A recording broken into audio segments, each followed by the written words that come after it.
in compensation. It's the first time the victims will receive payments after 4 decades of campaigning. 2,400 people died after being infected with HIV and hepatitis C in the 70s and 80s. Rosemary Calder, whose son Nicky was one of the victims, says those affected need more acknowledgement of what happened to them. You do feel guilty, even though we didn't know any different. We listened to the doctors. They told us it was a super new treatment for those that are ill and maybe reaching the end of their lives. They need some kind of peace. They need to know that there's been at least some acknowledgement of all the wrong that was done to them and of all their suffering.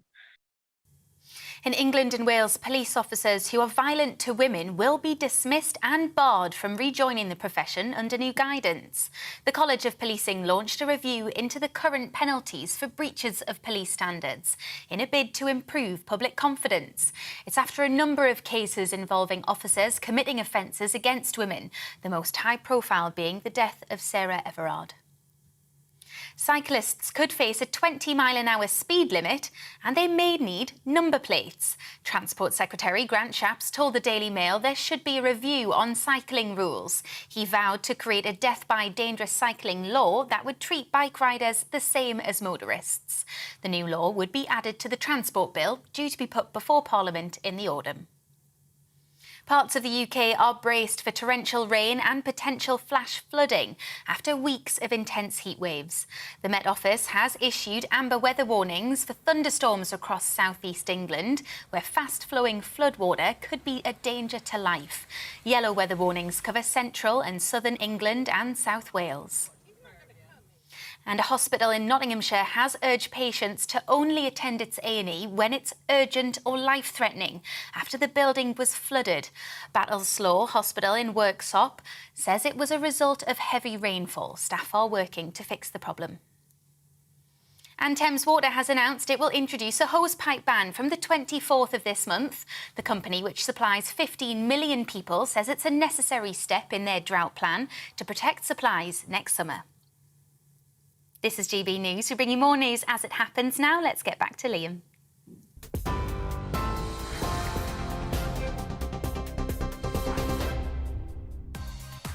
And on the money today, the consumer price index is up 10.1% during the year to July as inflation hits a fresh 40-year high. What's causing inflation?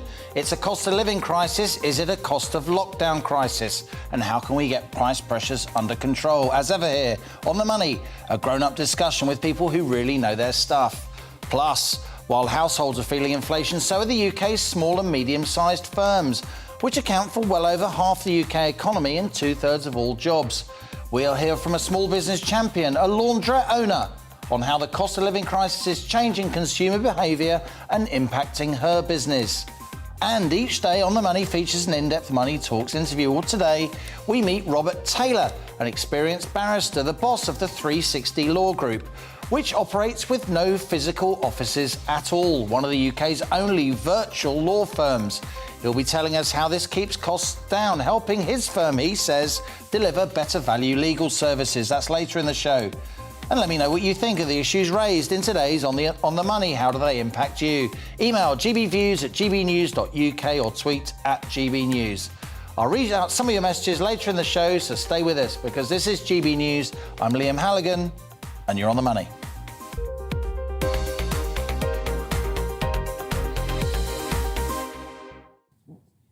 Inflation has surged to a fresh 40-year high, with the rise in the consumer price index hitting double digits for the first time since 1982. That's a long time ago.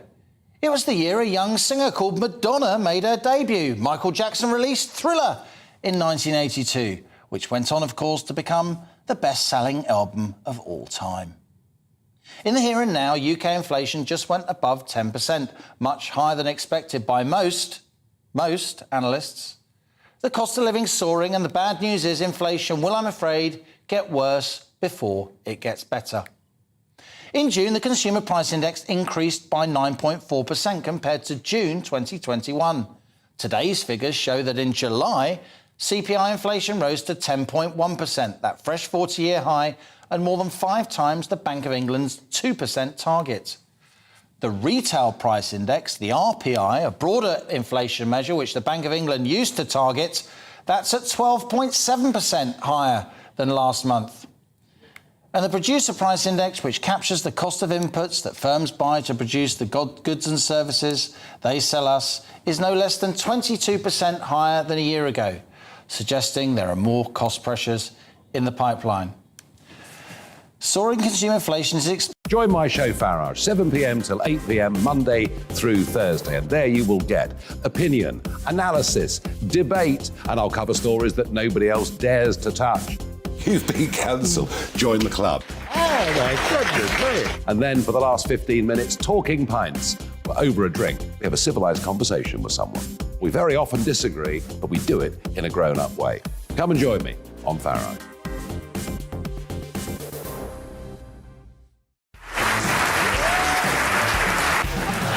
My name is Andrew Doyle. Join me every Sunday evening at 7 p.m. for Free Speech Nation. This is a show where we address current affairs and news stories of the week with the help of 2 wonderful comedian panellists. I brought in comics because I want to give it a lighter edge, and also they work for less. See you there.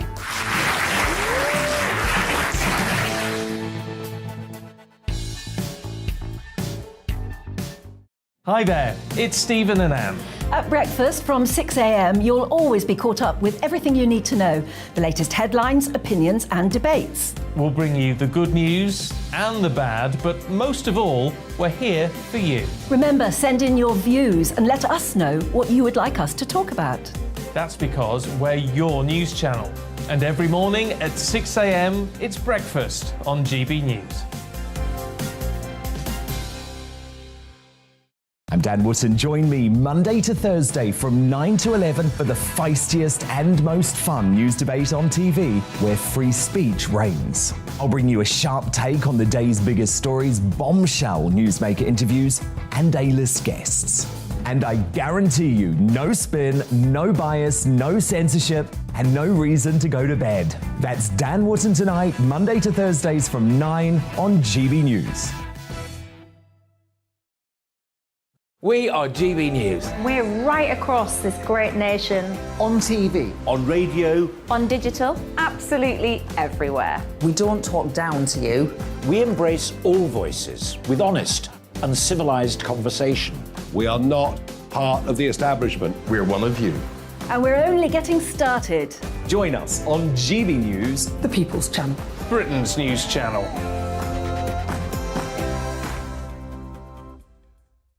Hi there, it's Stephen and Anne. At breakfast from 6 a.m, you'll always be caught up with everything you need to know, the latest headlines, opinions and debates. We'll bring you the good news and the bad, but most of all, we're here for you. Remember, send in your views and let us know what you would like us to talk about. That's because we're your news channel. And every morning at 6 a.m, it's breakfast on GB News. My name's Tom Harwood, and join me 9:30 a.m. every weekday for The Briefing, your one-stop shop for everything you need to know about what's going on in politics today. I wonder if this is a deal that might need to be like the biscuits in this factory, twice baked. Is there not an opportunity here to win out against the extremes? Tom Harwood, GB News. What are you going to do about it? Things should have been done differently, and they certainly are being done differently. Don't miss it. The Briefing with me, Tom Harwood, 9:30 Monday to Friday on GB News. Where would you like to go? Just take me to the studio, please, mate. You know where you're going. I've got a show to do. Friday Night Feast on GB News, 7 p.m. And it's like nothing you've ever seen before. We take a different angle on the week's biggest news stories. The viewers and listeners set me some absolutely mad challenges to do. We tried to rehome a rescue dog. And yes, there's some other wacky stuff in there as well. I feel like I could take on the world. Well, that's that. Friday Night Feast with me, Patrick Christie's, every Friday, 7 till 9 p.m. on GB News. Be there. Join me, Darren Grimes, for Real Britain every Saturday and Sunday from 2 p.m. A news hour that comes with a trigger warning. Scorching hot opinion with prominent guests saying the unsayable and a little bit of weekend fun thrown in. Unlike other broadcasters, I won't be forgetting what the B in our name stands for. So Howie in for Real Britain, Saturday and Sunday from 2 p.m.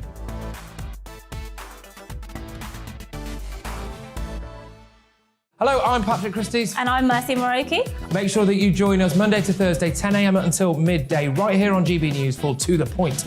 We're not afraid to talk about the topics that matter to you or the big topics that always matter. We cover absolutely everything, from the breaking political stories of the day to law and order, what's going on in the channel. We're not afraid to hold people to account. We always make sure we include your views on our show. Indeed, if you're thinking it, you can guarantee that we're saying it. So make sure you join the conversation with us, 10 a.m. until midday, Monday to Thursday, for To The Point on GB News.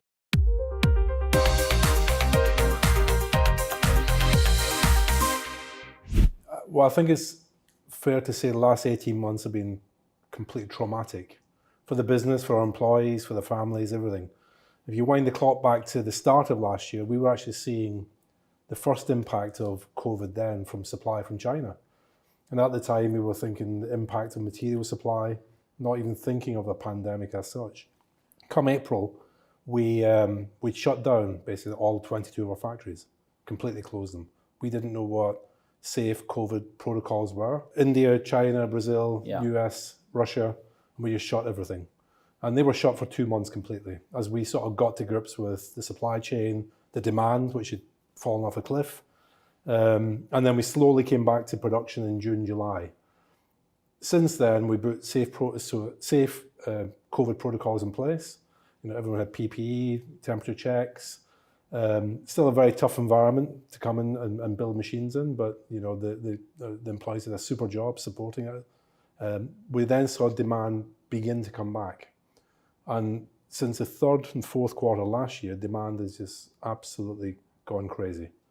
And I think it's a big part of it I see is governments around the world are now struggling with the economic impact of COVID, and all of them, irrespective of their political persuasion, are pulling the infrastructure lever as a way of boosting their economies post-COVID. Spending public money on infrastructure works, they need JCBs. Well, exactly. So we're a big beneficiary of that. At the same time, agriculture, which is about 25% of our business, is really being strong as well. Farms are getting bigger, they're more automated, more productive. Our machinery sits right in that niche of what those farmers want now. So we're seeing demand from every part of the world right now. So it's been you know, I use the word loosely, unprecedented, genuinely has. We're sitting here now in September 2021 with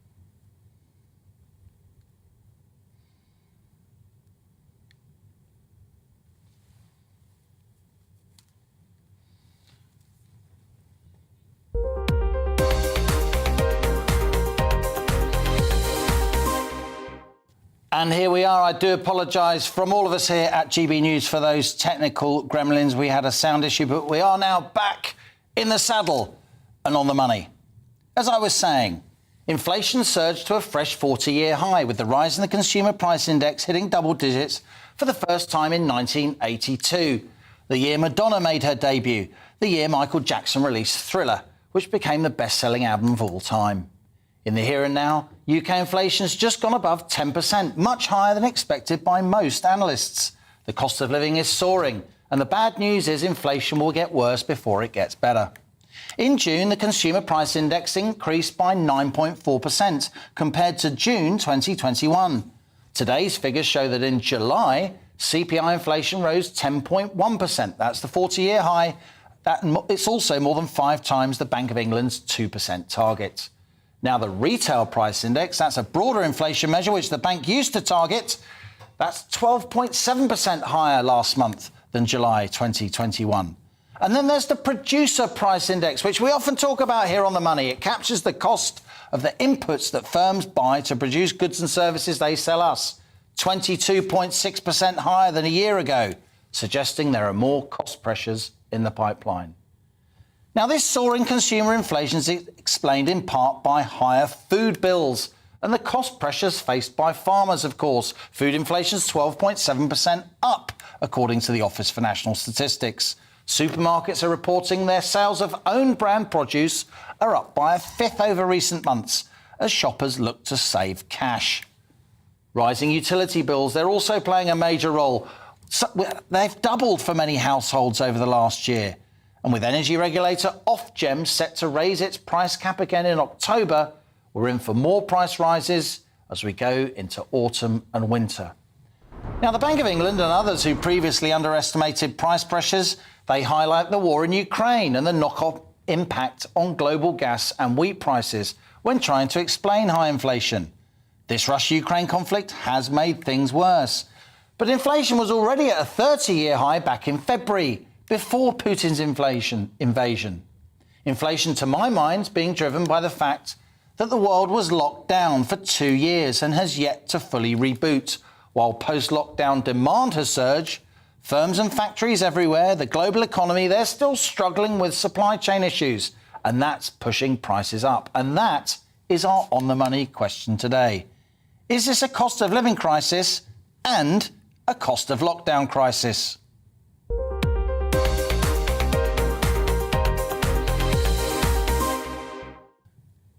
Grown-up conversations with people who know their stuff, and today, thank you to all my guests for their patience while we grappled with those technical gremlins.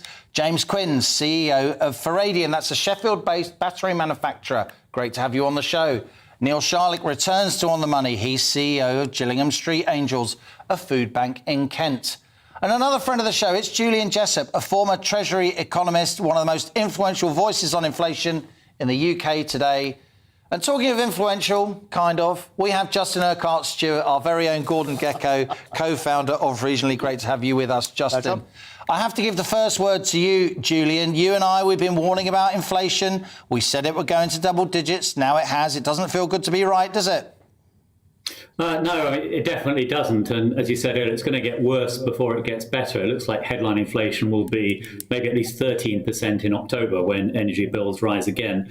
I like your point, by the way, that this is partly a cost of lockdown crisis. So the lockdown may or may not have been necessary for public health reasons, but it certainly massively disrupted the economy, particularly the labour market, a lot of older people deciding to retire early because of fears about COVID, and also global supply chains. On top of that, the enormous amount of government spending was essentially financed by the Bank of England printing money and keeping interest rates very low. And at the end of the day, I'm one of those people that believes that inflation is always caused by what happens to monetary policy and the money supply. And so I think that's where the biggest blame lays. James, let's go to you. You are here as a business leader. You run a very important Sheffield-based battery manufacturing company. Your company uses lots of energy. You employ people. You have, corporation tax bills. You have business rates bills. Tell us about the cost of living crisis for you as a company owner, the cost pressures that you are seeing. Is there any respite on the horizon? I think that's exactly the right question, right? I mean, as a business owner, what you're really looking for is certainty. And I think as we move into the kind of inflation that we're moving into right now, that certainty tends to evaporate right now. We're in the process of looking to recruit around 200 plus people right now. So with real pay is actually decreasing for the first time, as you said, in 20 years. It's a very tight labor market right now. That's a really important aspect, especially highly skilled talent that we need with scientists and innovation engineers. And so that makes it quite challenging. We see the UK as an opportunity to really become an innovation hub. I think companies that develop new technology are going to be some of the winners that help pull us out of these kinds of challenging economic times as you build new products and technologies that people really want to have.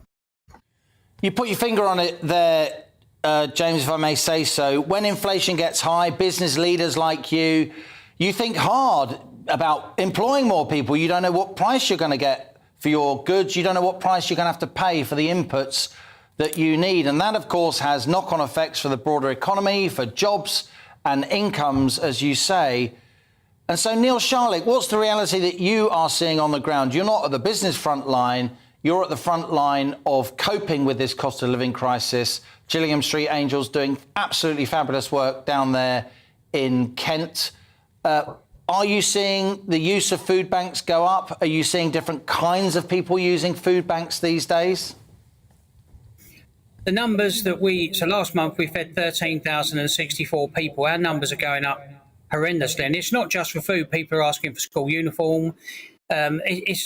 I think it's just going to get out of hand. The problems get out of hand. You say about business, we still have to operate as a business ourselves. So we've got premises, we've still got to pay the gas, the electric bill, car insurances. We've got our own, and that's rising. Just the cost of us going to get the food from people that are kindly donating the food, that's rising. So we're finding it's a struggle ourselves to actually keep going, to be able to help the people who need help. I mean, there's a lot of good businesses, a lot of good local people from churches, organisations that have been helping us and making it possible. But it's worrying times. And I think you said about technology there. One of the big things for us is people seem to be going backwards, where we could give someone a chicken and say, there you go, there's a whole chicken, you go and feed your family. Now they don't want to go and put it in the air fryer because that's just too much money to run. So people are going to start going backwards a bit, and they want to take ready meals. They want to take quick, easy things to cook. I think we'll end up getting it in a dangerous situation if the energy prices do get higher. People start doing silly things in my mind, candles, fires in the garden. I think we'll go backwards. I think some people just can't afford the new technology. I think we're going to go backwards, and that's just sadly a reality of the cost. People just can't afford it. Really grim warnings there from Neil Sharlick. He knows of what he speaks. Yeah, absolutely. Given the work that he does down there in Kent. But let's try and put at least some positive spin on this, Justin, if I may. I've been studying at the fine print of the data this morning in the newsroom. I know you, as a financial analyst, do that kind of thing too. I've often highlighted the producer price index here on The Money because it shows you where price pressures are coming down the track. Because in the end, the firms have to pass on at least some of those higher costs that they're enduring. And indeed, in my opening words, I said that the producer price index in July was 22.6%, massively above consumer prices. But, Justin, in June, the producer price index inflation was 24.1% higher. So in July, it started to ease off. We're seeing lower timber prices now, a key component. We're seeing oil prices coming down. Is there light at the end of the tunnel? There really is with this. We were on The Money this time last year. We actually sat there and said, because we look at those same figures, that same index, and you could see that going up the other way. We were talking about the input figures at 11, 12%, and people go, no, not really. Yeah. But yes, now it's the other way around. Yes, there is light at the end of the tunnel with this. And we have to remember, of course, these are monthly figures. So, but oil doesn't double every single year. So when it drops off, it actually has an impact. So we had figures from Canada yesterday, figures down there. EU figures also looking at outlook is actually going to be lower as well. US inflation starting to come off, even consumer inflation in the US. Absolutely, and that's an encouraging. Now, of course, none of that happens immediately. Yeah. And so we were hearing earlier from Julian that was going to get, there's figures still rising to 13%. But nonetheless, you can see it. But the pain, you're seeing at the sharp end, is still going to be awful because people are going to have to how are they going to try and close this gap? Now, what the government have to try and realise, assuming we've still got a government, nice that it turned up at some stage. They're on holiday. Oh, dear me. But actually, they actually realise that this is, as financially important as the pandemic. So start treating it as that. Don't treat it as just, it's another set of pay rises. No, you treat this in a different way. What you can say is the inflation spike is there. It's a bigger spike than expected. So don't treat that as just the pay rise. That's a separate item of pay. Then you've got the ordinary pay rises, which should be adjusted. If you merge those two together, that's how you embed inflation into the pay system. That's why a lot of employers are offering one-off payments, aren't they? That's the way cost of living payments, because a one-off payment, your staff will think, well, that's generous, thank you very much for that, but it isn't forever. The pay rise isn't forever. So, Julian Jessup, let's go back to you. Following on from Justin Urquhart-Stewart there, I'm looking at the money markets these days, I'm seeing the sort of weight of money suggesting that UK interest rates, which of course have gone up 6 times in a row now, the Bank of England finally grappling with reality. They're 1.75%, still really low by historic standards, but much higher than they were. The money markets seem to think interest rates will double, 3.5% by next year, the middle of next year. Do you agree? Well, I certainly think they're still going to go a lot higher. I think probably 3% would be the number I'd choose for the peak. But remember, 3% is still historically very low. And when you've got inflation that's already in double digits, the real interest rate adjusting for inflation is actually still negative. So I wouldn't be overly concerned about the impact of that on the economy. In terms of the inflation outlook, I mean, yes, I'm reasonably optimistic about next year. As Justin and others are saying, global commodity prices are starting to fall, and some of those supply chain problems are coming off. Central banks around the world are finally waking up, and slower demand in the global economy, although that's not a good thing in other respects, at least that'll dampen some of the underlying inflation pressures as well. But that doesn't, of course, bail people out during the winter. And I think everybody, whatever your political perspective, agrees that the government needs to do more to help people who are going to be struggling with their food and energy bills over the next few months. The only real disagreement is about exactly how you do that, whether you sort of freeze prices or top up incomes through taxes and benefits. And I would prefer the latter, but whoever the next Prime Minister is, they will clearly need to do more than the current government is planning to do. James Quinn, briefly from you, you're joining us from Sheffield, where you're CEO of Freeview, a battery manufacturer. You do bring an international perspective. Justin and I were just discussing what's happening in Canada, what's happening in America. Do you see the kind of global inflation cycle starting to turn now? Do you see light at the end of the tunnel?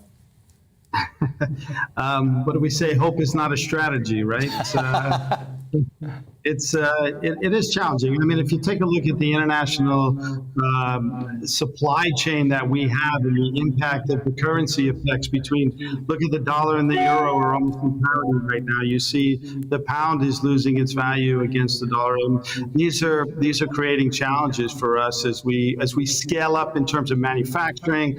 It creates challenges in terms of wages with people as we're recruiting them. So it's definitely a challenging environment.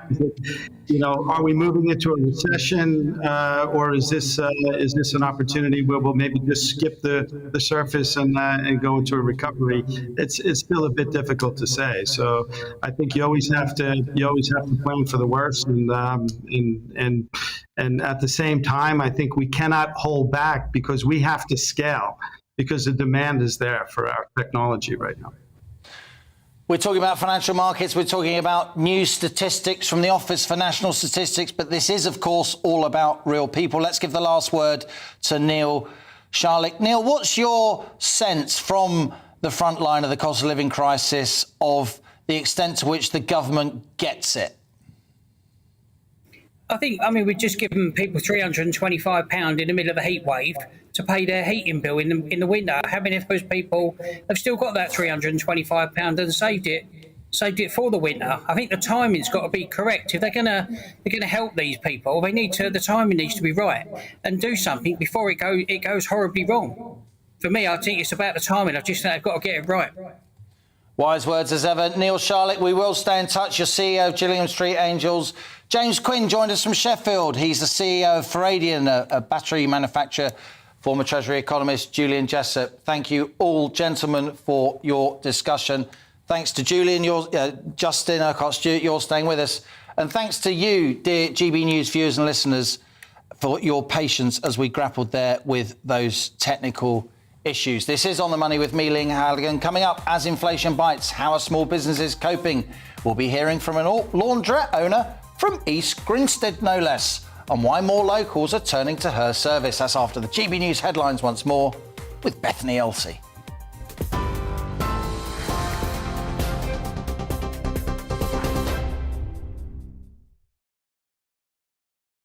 Elsie here to bring you up to date from the GB newsroom.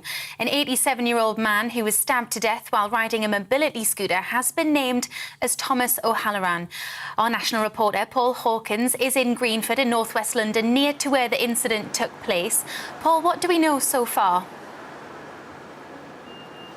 As you say, they've named him as 87-year-old grandfather Thomas O'Halloran.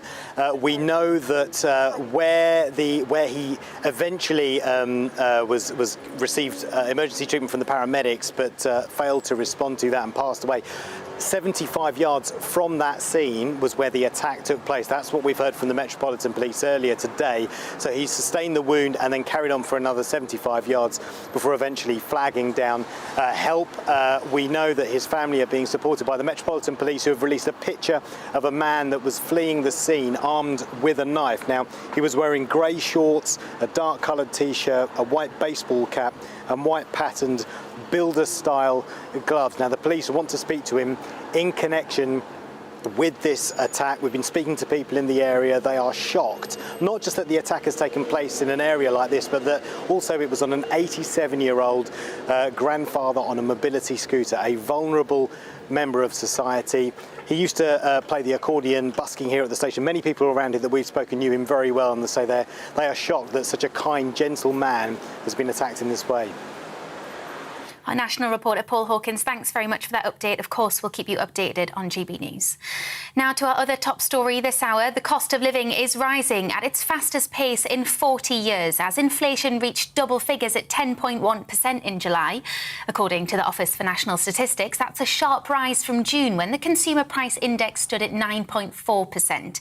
It's understood rising food prices made the biggest impact. You're watching GB News on TV, online and DAB Plus radio. We'll get back to Liam in just a moment.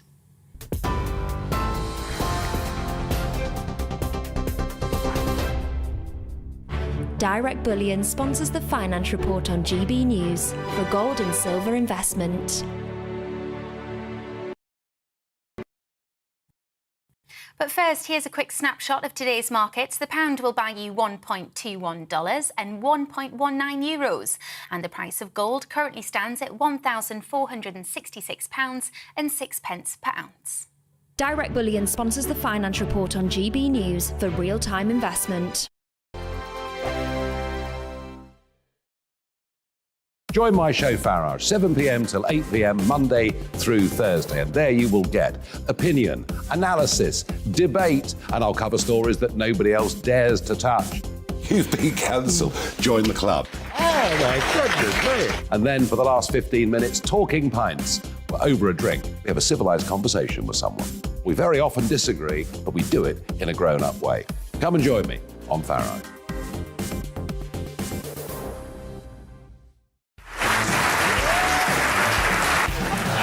My name is Andrew Doyle. Join me every Sunday evening at 7 p.m. for Free Speech Nation. This is a show where we address current affairs and news stories of the week with the help of two wonderful comedian panellists. I brought in comics because I want to give it a lighter edge, and also they work for less.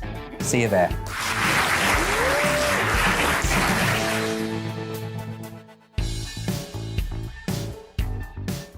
Hi there, it's Stephen and Anne. At breakfast from 6 a.m, you'll always be caught up with everything you need to know, the latest headlines, opinions and debates. We'll bring you the good news and the bad, but most of all, we're here for you. Remember, send in your views and let us know what you would like us to talk about. That's because we're your news channel. And every morning at 6 a.m, it's breakfast on GB News. I'm Dan Wootton. Join me Monday to Thursday from 9 to 11 for the feistiest and most fun news debate on TV, where free speech reigns. I'll bring you a sharp take on the day's biggest stories, bombshell newsmaker interviews, and A-list guests.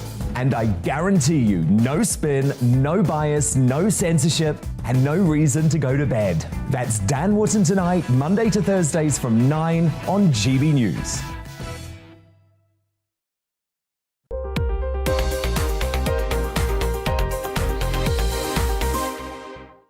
And welcome back. You're on the money with me, Liam Halligan. Now, we've heard about how inflation's impacting consumers, and it's also impacting businesses, of course. That producer price inflation index, which I mentioned earlier, 22.6% up during the year to July. Some businesses, they're trying their best not to pass on these rising costs to their customers, but firms can't keep taking the hit, or they'll go bankrupt, and then there'll be no jobs. So how long can they cope? Here to speak with me on this vital issue is Emma Jones, CEO of Enterprise Nation, a leading campaign voice for small businesses, and Justin Urquhart-Stewart is still with us in the studio. I can't get rid of him. Emma, great to have you with us. Here on The Money, we champion small and medium-sized enterprises, as you know. A lot of small businesses in particular, they haven't got huge power in the market. There's lots and lots of competition.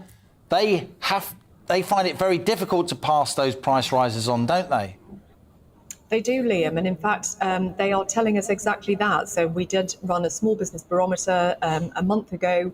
even though I have to say, in result of today's announcement, I think small businesses will be rapidly reconsidering, but the majority of small businesses said to us they won't be passing on the increased costs they've got in their business. They're trying to retain their prices as they are for their customers. They feel this incredible sense of loyalty and value provision to their customers, and they don't want to try and increase the cost. So they are stuck in the middle. They've got higher prices, of course, coming in for products that are going into their services and solutions, and they don't feel comfortable about budging up the prices. So, you know, small businesses have had a tough couple of years. This is another thing that they've got to be challenged with.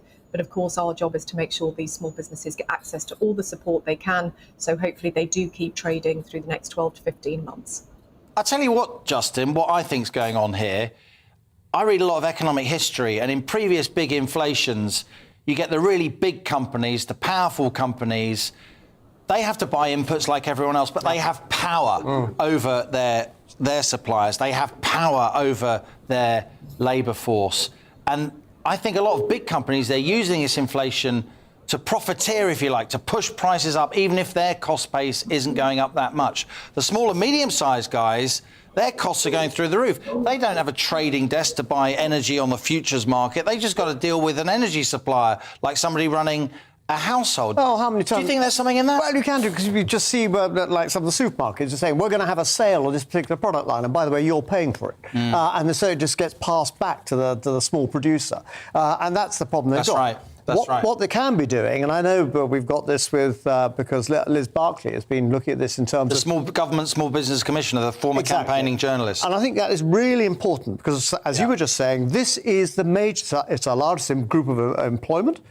We're very good at setting out small businesses. Where we're still very bad at is the financing of this. That's right. Making sure we start them up, now finance them. And the danger is that this inflation becomes an opportunity for the big firms to knock out a lot of those small businesses. Then there's less competition, and then the big firms can really turn the screw, and you start to get monopoly. Am I being alarmist here, Emma Jones? Am I over-egging this particular pudding? All three of us here involved in this conversation, we all champion small businesses. Am I right to fear that big businesses are using this inflation to really assert their power?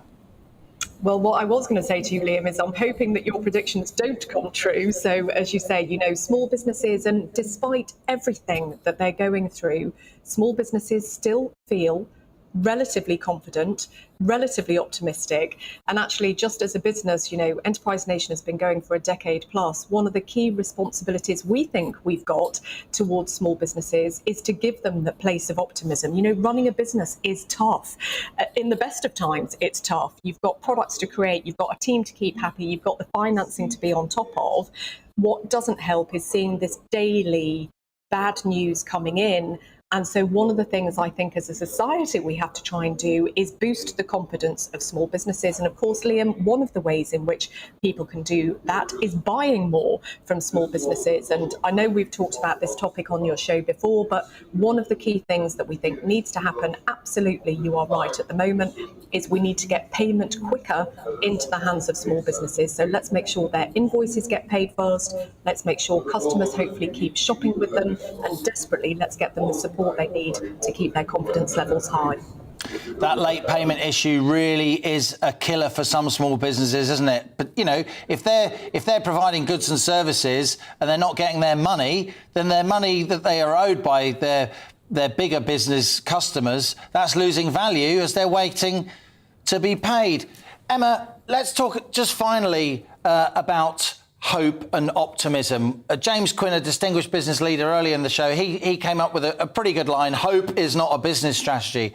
But for a lot of people running small and medium-sized enterprises, if you didn't have hope, if you didn't have optimism, if you didn't have drive, if you didn't believe in your ability to overcome problems every single day, you'd never get out of bed. It's the one thing that keeps founders going, and it really is. And this has been through Brexit, through lockdown, through now the issues that we're facing. Business owners tend to start businesses based on a passion for doing what they love to do, whether it's writing, drawing, cooking. What keeps them going when they're scaling that business is resilience and, absolutely, as you say, optimism. Because if you don't have that optimism, You won't look for new channels to market. You won't look for support programs that are available to you. You won't look to your peer group for advice. So you have to keep an open mind as a business owner, but you definitely have to keep an optimistic mind. But Liam, just to say, there is so much support available for small businesses. There are government schemes where businesses can access funding. Local councils have still got grant money to give out to small businesses. And you do have to take an optimistic and opportunistic approach to finding those sources, but they are definitely out there for small businesses to make the most of. Hope's not a business strategy, but hope springs eternal. Without it, we are nothing. Emma Jones, CEO of Enterprise Nation, great to have you on the show as ever. As it indeed is great to see you, Justin Urquhart-Stewart. And thanks a lot for your patience earlier. Justin Urquhart-Stewart, they're the co-founder of Regionally. Thanks to all my guests. And now let's hear from a small business owner, Val Burrows. She owns West Street Laundry in East Grinstead in lovely West Sussex. Val, you're on the telly. You're in a laundrette.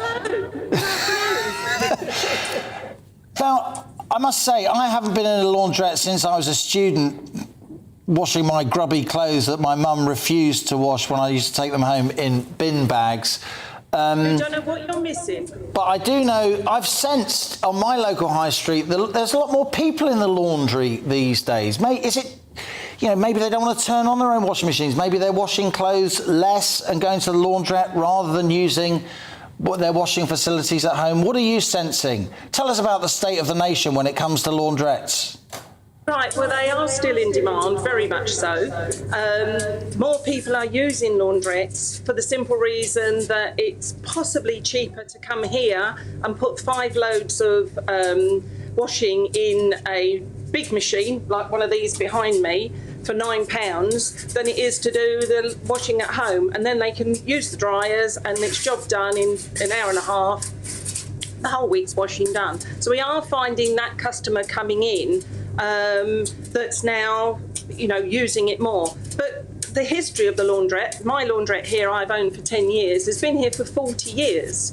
And, it stood the test of time. But how much longer with these increases in the utilities, I don't know. Hope does spring eternal. Val, tell us about your business. Obviously, you've got your laundrette there. You'll be paying business rates. You've got a lot of valuable machines there. That is your business. You've sunk a lot of capital into those machines. Maybe you've got debt on those machines. You're paying business rates on those machines. And I'm sure you've got a pretty high electricity bill. How's it going? Yeah. So the situation for this shop is the reality check has come in.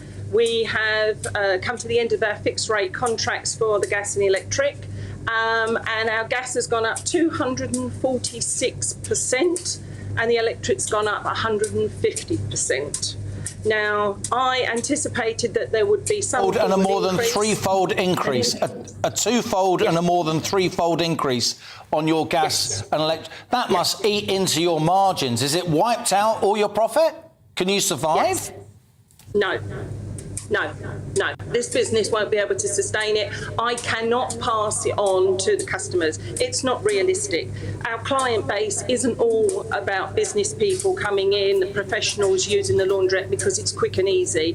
We are doing service washes for the elderly, for low-income families. We're also doing a specialist duvet cleaning service for, so people can just keep on top of every household chores, and people will have less disposable income and therefore they won't be possibly bringing in the duvets. They might not be doing all the washing, all the time. It's interesting, Val, because, Keir Starmer unveiled his big energy policy idea earlier this week, an all-encompassing freeze on the Ofgem price cap, but it only applies to households, that price cap. We've been saying this on the money again and again and again. There is no price cap for businesses, right? No, it is ridiculous. It is absolutely ridiculous. A laundrette needs gas, electric and water to trade. These machines cost thousands of pounds to install, and yet we're putting out washing for £6, £9, a dryer is £1 a go. It's not rocket science to see that our income isn't great, and we can't afford to pay these huge increases in the utilities. And what is sickening is there isn't any help for business, and there's no window that we just can't see that coming forward. I've got a surgery meeting tomorrow morning with Mims Davis, who's the MP for East Grinstead, and I'm going to ask her if anything is only going to be addressed for small businesses. And I am fighting the corner for laundrettes particularly, because we're different to a florist or a hairdresser or a coffee shop. They still need the utilities, but they don't need them as much as us. And at the moment, I think there are a lot of laundrettes in the country that have still got their fixed price contracts. So they're slightly naive or oblivious, or just kind of thinking, oh, sweep that under the carpet, because by the time my fixed rate contract ends, the problem will be over. And that could be the case if the problem is solved in 18 months' time. You know, they're laughing all the way through. They'll be the survivors. But there'll be small businesses like mine that if we don't get either the government capping for small businesses, or we don't get some direct financial help, where I would suggest that we are told there's not like the grant system that went on through the COVID. Instead of that, you submit your actual utility bills with your proof of what you're paying to the local council, and they decide which business should be getting assistance, as opposed to before is everybody was, oh, I own a business, I want to get this grant for this, I want to get this grant for that. It certainly needs to be targeted. Val, we're out of time, but we will talk again. You are the owner of West Street Laundry, your beautiful laundrette. We sincerely hope your businesses survive. You certainly deserve a break. Val Burrows there. Thanks so much for joining us here on The Money. Thank you.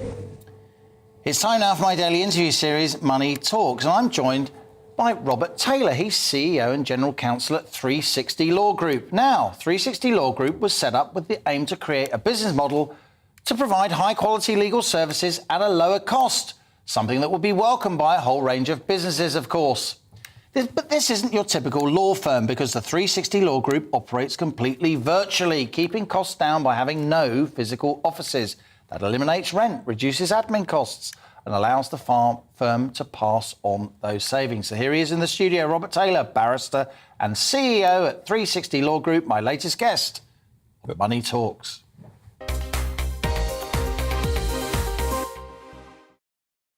Thank you for having me. Robert, great to have you with us here in the studio. What a range of business leaders we've had on The Money here today. Always worth waiting for, this show. It seems like a really obvious idea, doesn't it? Just completely do away with any physical offices and all the costs. Yeah. But don't you lose something? No, I don't think we do. I mean, we set up in 2014 with the idea of creating a new type of law firm, which was much more commercial, aimed really at smaller businesses at that point in time. And we did that really after the government changed the law in the 2007 Legal Services Act, which really destroyed, to some degree, the legal profession in the UK and only allowed for 6 areas of law to be dominated really by the solicitors and barristers in the UK, and they predominantly are litigation, audience at court, and really a small area of commercial property. So only 6 matters in all. So we set up a law firm that was run really by consultant labour or consultant lawyers. We said every one of those is going to be in excess of 5 years qualified. Yeah. So they're experienced lawyers. They're in the average now on the firm, which is now in 73 countries worldwide, 35 of the US is, about 400 lawyers now, and most of them are between 10 and 15 years qualified. So highly experienced lawyers, specialists in the areas that they actually work in. We do have an office. We have one in Washington, D.C., and we have one in Camberley in the UK, but they're very small and they run the back office, so finance and stuff. Yeah, servers and things like that, of course. Well, that's all cloud now. So. Yeah, of course. I'll tell you what I'm worried. I mean, look, it's a great business model, and I guess I should give you the opportunity to say that you believe this allows you to deliver high-quality services at a lower cost. Perfect. OK. Yes. And it does. I mean, the answer is we use high-quality labour that's coming in, or solicitors and barristers and overseas attorneys. You know, as I said to you, they're all in excess of 5 years PQE. anyway. So highly experienced people in their specialist areas of law. Yeah. So we don't use juniors to provide the service. We don't use trainees or anyone of that ilk. We just use those experienced lawyers. And what we do is we take the workload in from the clients, and we actually farm that out to the lawyers that are specialists in the area within their jurisdiction, within their area of law, and subject to them having the capacity. And they can still talk to the client, right? They can get on Zoom, they can get on the phone, they can have a physical meeting at a neutral venue. And of course, you don't have these heating bills, you don't have these business rate costs and all the rest of it. Here's my look, obviously, if you're in the manufacturing game, if you present television programmes for a living, you're going to have to come to work. A lot of us are going to have to carry on coming to work. But the sort of the laptop classes, if you like, legal, financial professionals, they will work from home more and more. But I tell you my concern. My concern is about the next generation, because so much of what you learn about work, you learn it not when you're on those Zoom calls, not when you're, the meter's running and you're having a formal discussion. You learn it when you're at the coffee machine. You learn it when you pop out with a senior colleague for a sandwich. You learn it when you go for a drink after work. All those soft skills, all those finer points. Isn't there a danger? Now, fair play to you, you're running a big business, chapeau, you pay your tax and you employ lots of people. Fabulous. But isn't there a danger if everyone goes virtual, we lose a lot of the kind of intellectual fibre of this country? Yeah, I think to some degree you're right. I mean, we utilise highly skilled, qualified lawyers, as I say, very I've been long experience now. So we tend to sort of live off of those people that have already trained those lawyers. So that's, if we're not looking to bring in new talent into the market, which is probably a failing of our model. There's no doubts about that. Because if everyone did what you did, we wouldn't have any new talent, with respect. You're absolutely right. You're totally right. I mean, to that degree, we are not contributing to it.